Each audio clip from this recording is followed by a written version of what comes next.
এবারে এটাও জানেন আপনারা, এবারে একজন কৃষক পরিবারের এক সন্তান, ৭৮ বছর বয়স, অভিবাসন দিয়েছে, যার নাম থিওডোর টার্জেপোল।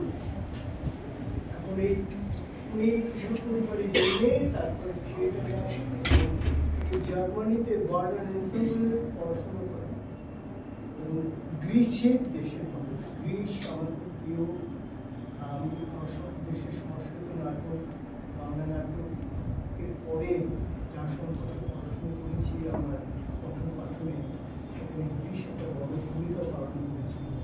এবং যখন আমি প্রথম রবীন্দ্রভারতীতে এম.এ পড়ছি, তখন আমার এক মাস্টারমশাই তরুণ রায়, তিনি সারা বিশ্ব ভ্রমণ করে এসে বলতেন যে শরীর আমি নাটকের বই এবং প্রবন্ধের বই নিয়ে এসেছি গ্রীষ্মের পড়বি, ঠিক এইভাবেই বলেছিলেন।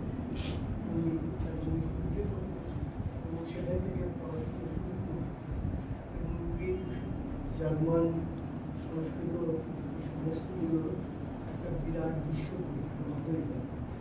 আমি যে কথাটা বলতে চাইছি যে